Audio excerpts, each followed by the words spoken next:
Gurrachale moro maturura eenyu kahile kusibale Gurrachale moro maturura eenyu kahile kusibale Yasura mana ayatola nama eenyu kahile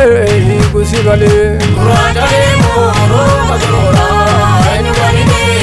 kusibale Yasura inni beke farade eenyu kahile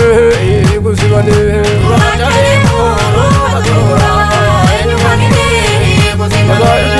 Atu jamanu fita eenyu kahile